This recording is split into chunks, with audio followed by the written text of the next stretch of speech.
कबीरवड़ 14वीं सदी में एक मंगलेश्वर गांव, जहां दो ब्राह्मण जीवा और तत्व ने मिलकर नर्मदा नदी के किनारे दोनों ने बहुत ही धार्मिक भाव से एक सूखी डाली जमीन में लगाई और संकल्प किया ये डाली फल फूल कर एक दिन बड़ा विशाल बड़ का वृक्ष बन जाएगी। समय बीतता गया, कई साल गुजर गए, दोनों ब्राह्मण वृद्ध होने लगे, लेकिन वो डाली सूखी की सूखी ही रही। आसपास के लोगों को भी अब यह चिंता होने लगी।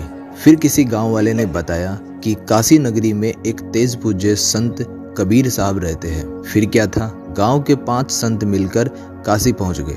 संत कबीर साहब को मिले और मिलकर अनुभव हुआ कि ब्राह्मण जीवा और तत्व का कार्य कबीर साहब पूरा कर सकते हैं। 5 संत ने कबीर साहब को सारी बात बताई और गांव आने का आग्रह किया। कबीर साहब ने उनकी बात का सम्मान किया और गांव आने के लिए तैयार हो गए।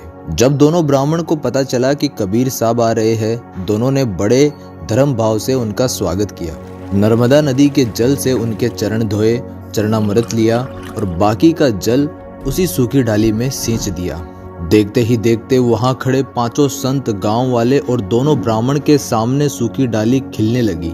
ये देखकर सभी खड़े लोग कबीर साहब के चरणों में आए और शिष्य बन गए। आज वो सूखी डाली भरूच से 19 किलोमीटर दूर नर्मदा नदी के किनारे एक विशाल वड़ के रूप में मौजूद है, जिसे कबीर वड़ के नाम से जाना जाता है। यहाँ पहुँचने के लिए नाव का सहारा लिया जाता है। ऐसी ऐतिहासिक धार्मिक जगह के वातावरण को एक बार जरूर अनुभव करना चाहिए। यहाँ कबीर साहब का एक मंदिर भी है जो यहाँ के वातावरण में शांति का अनुभव कराता है। आज हम उसी जगह को देखेंगे।